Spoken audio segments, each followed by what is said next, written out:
Hello friends, welcome to my YouTube channel.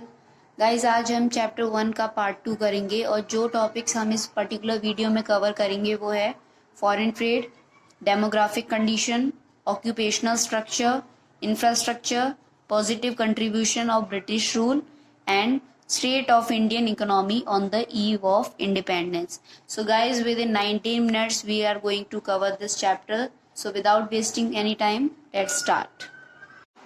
Foreign trade. British के rule के दौरान हमारे इंडिया में फॉरेन ट्रेड की कैसी हालत थी, किस स्टेट में था हमारे इंडिया का फॉरेन ट्रेड, अब हम इसमें वही बात करेंगे। इंडिया की फॉरेन ट्रेड को इन्होंने 3 स्टेट में डिवाइड किया हुआ है: exporter of primary products and importer of finished goods.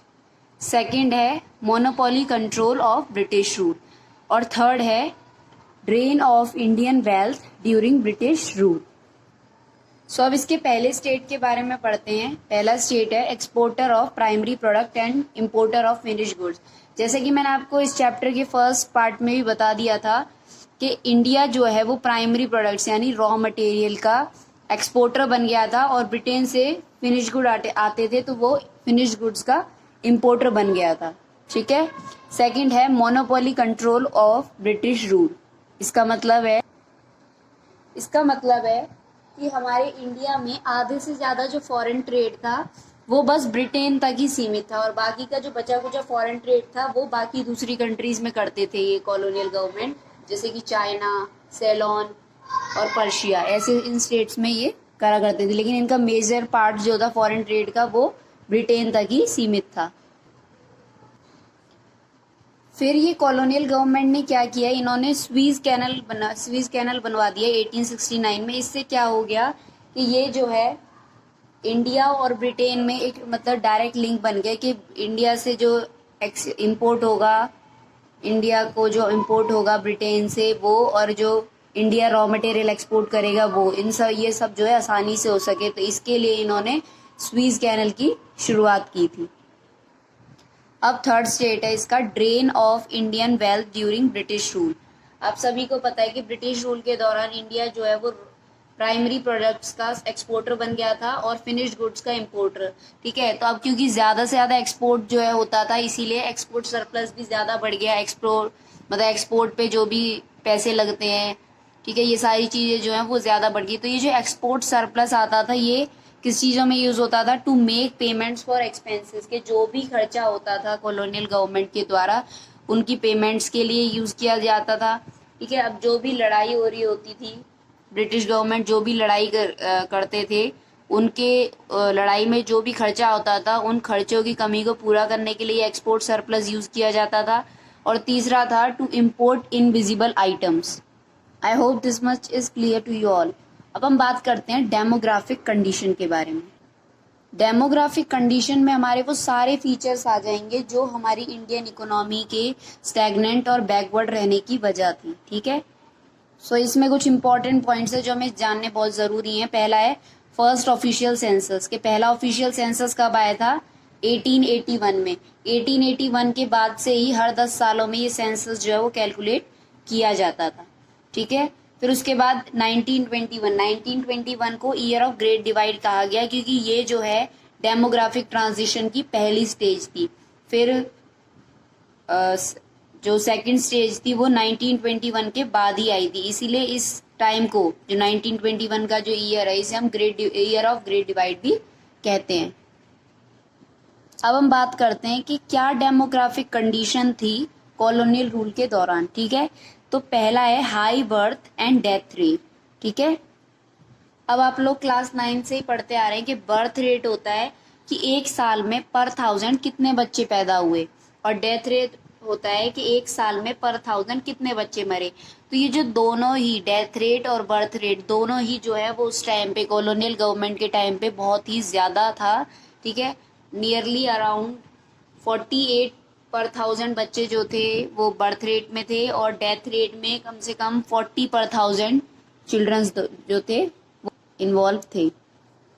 अब नेक्स्ट है हमारा एक्सट्रीमली लो लिटरेसी रेट।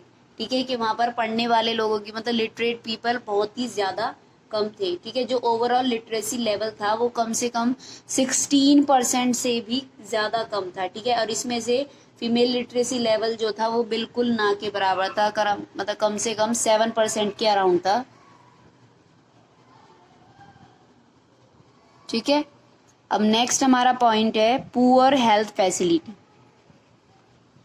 अब इसमें पुअर हेल्थ फैसिलिटीज में क्या होता था कि जो पब्लिक हेल्थ फैसिलिटी है वो या तो अनअवेलेबल ही रहती थी, ज़्यादा मतलब ज़्यादातर पॉपुलेशन के लिए अनअवेलेबल ही रहती थी, और जब अवेलेबल होती थी तो बहुत ही ज़्यादा कम होती थी। इसका रिजल्ट क्या हुआ, वाटर और एयरबॉर्न डिसीज जो है वो ज़्यादा मात्रा में फैलने लगी और ज़्यादातर जिंदगी जो है कॉलोनियल गवर्नमेंट के रूल में बहुत सारी जिंदगी जो है वो खत्म हो गई।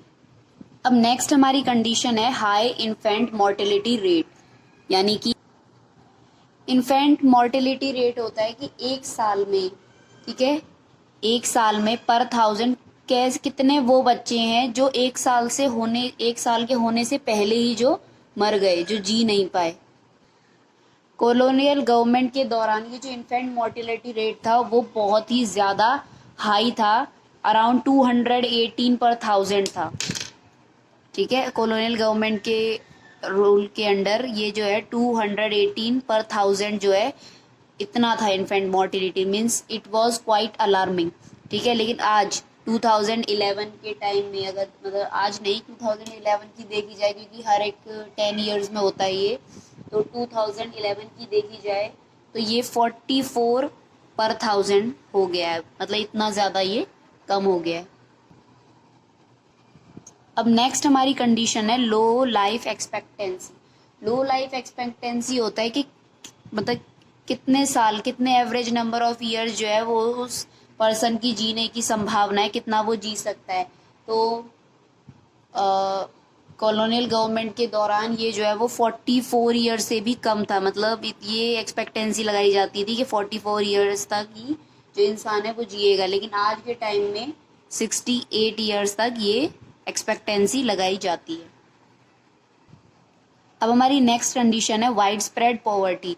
उस टाइम पे कॉलोनियल गवर्नमेंट के टाइम पे ये कोई मेजर नहीं किया गया था कि कितने लोग जो है वो पुअर हैं, लेकिन उस टाइम पे देखा जाए तो काफ़ी लोग जो थे वो बहुत ही ज़्यादा पुअर थे, उनके पास कोई लिवलीहुड का वे नहीं था किससे वो अपनी अर्निंग कर सकें, किससे वो अपना गुजारा कर सकें, उनके पास कोई they have no means of livelihood, कोई जरिया नहीं था मतलब जीने का उस टाइम पे, और बहुत ही ज़्यादा उस टाइम पॉवर्टी भी थी। Working person, occupational structure.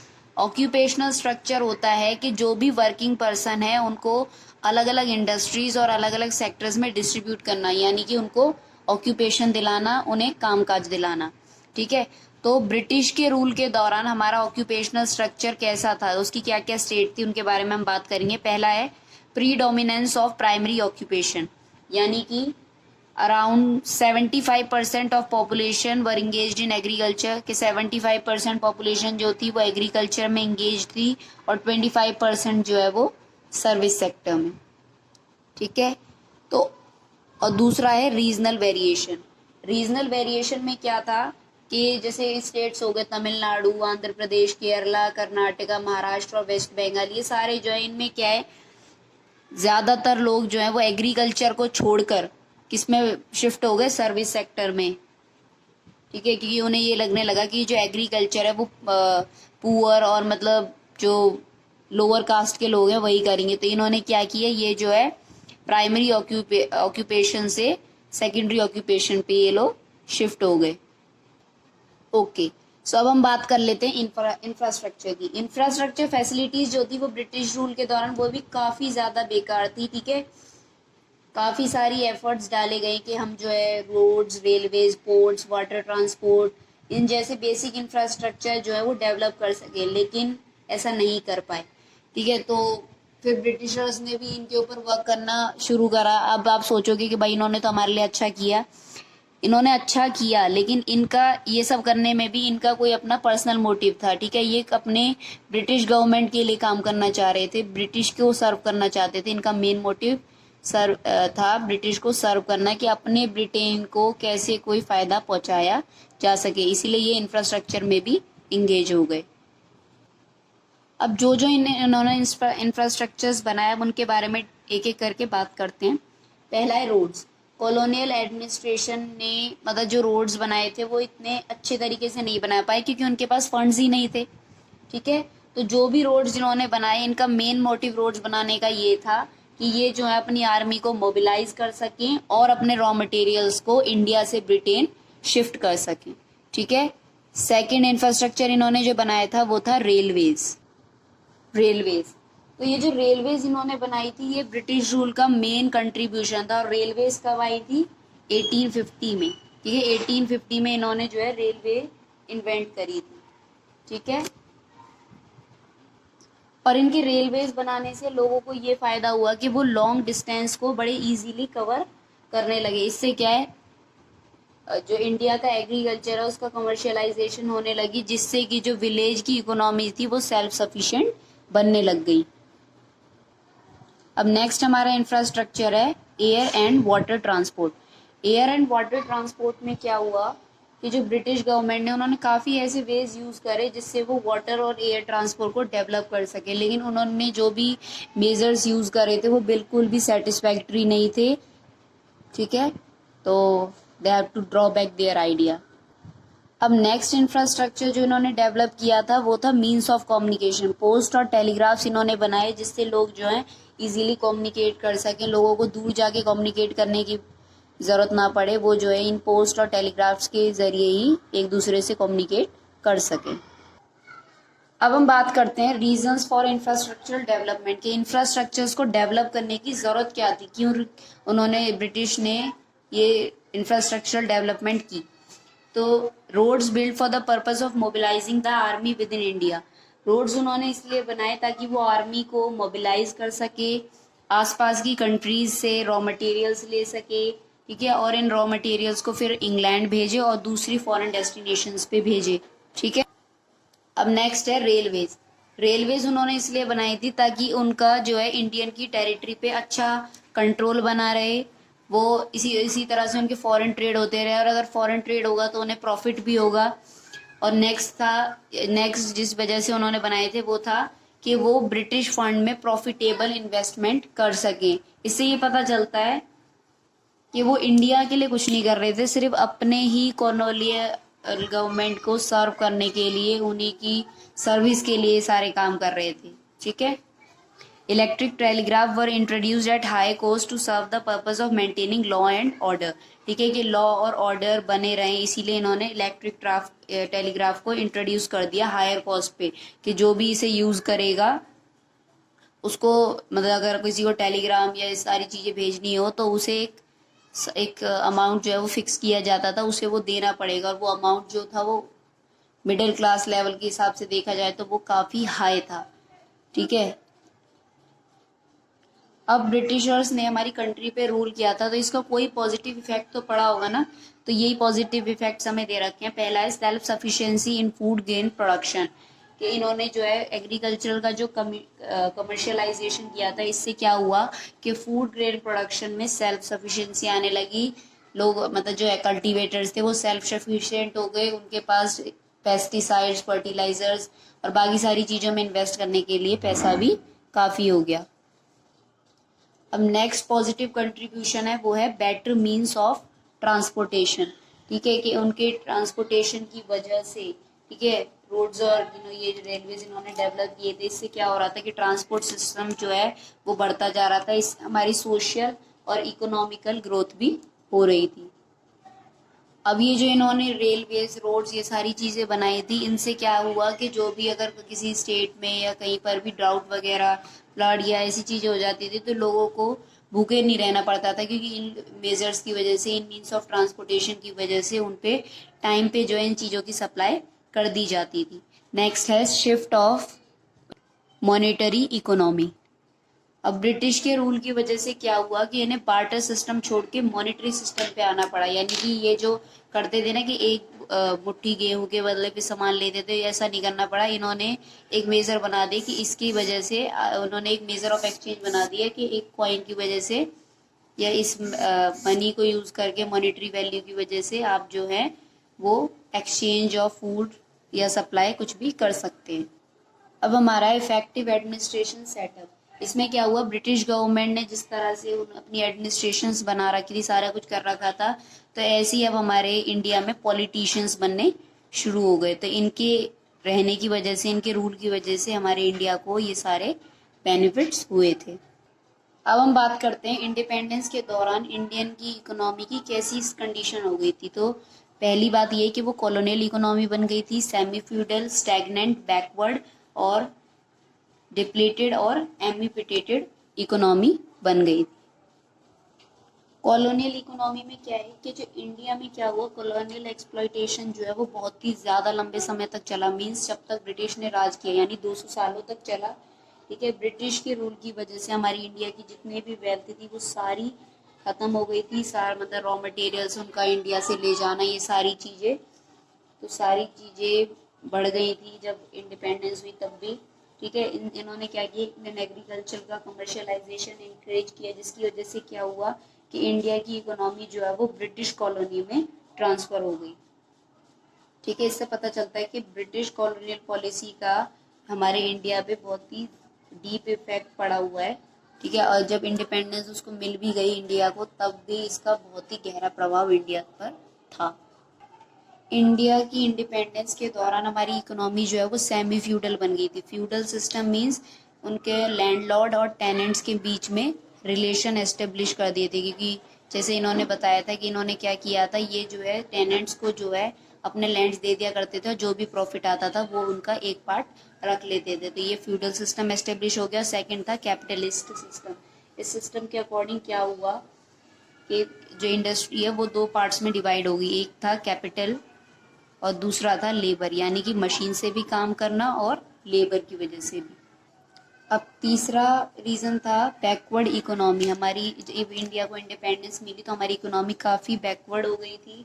ठीक है, इसमें बहुत ही कम मतलब लो ग्रोथ रेट था, बहुत ही कम ग्रोथ थी इसकी इंडिपेंडेंस के टाइम। अब बात करते हैं हम स्टैग्नेंट इकोनॉमी की। स्टैग्नेंट इकोनॉमी वो इकोनॉमी होती है जो बहुत ही लो रेट पे ग्रो करती है। ठीक है, तो जब हमारे इंडिया को इंडिपेंडेंस मिली तो हमारी इंडिया की इकोनॉमी जो है वो एक स्टैग्नेंट इकोनॉमी बन गई थी, यानी कि कंट्री की जो ग्रोथ थी वो बहुत ही ज़्यादा कम हो गई थी। इसकी पर कैपिटा इनकम जो है वो 2% से भी कम कम थी।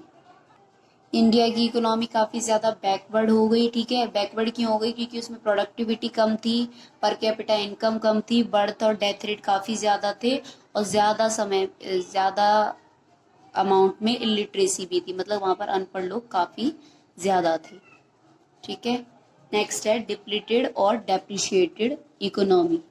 डिप्लीटेड इकोनॉमी वो इकोनॉमी हो गई जिसमें कोई भी अरेंजमेंट नहीं थी, कि मान लीजिए अगर कोई लड़ाई वगैरह हो भी जाए तो उसको करने के लिए, उसको कवर करने के लिए कोई भी ऐसे फिजिकल इक्विपमेंट्स नहीं थे, इसलिए इसको यहाँ पर डिप्लीटेड इकोनॉमी कहा गया है।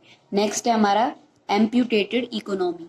इसमें क्या बताया गया है कि जो ब्रिटिशर्स की पॉलिसीज थी ना, डिवाइड और रूल की, इसने जो है अलग अलग बेसिस पे जो है डिस्क्रिमिनेशन शुरू कर दिया। मींस रिलीजन के बेस पे, कास्ट, लैंग्वेज और कल्चर, इन सब के बेस पे हमारे इंडिया में जो है डिस्क्रिमिनेशन शुरू होने लगा। So guys, here we have completed our chapter 1 completely. So if you like this video, please hit the like button, share it with your friends and do subscribe my channel. Thank you.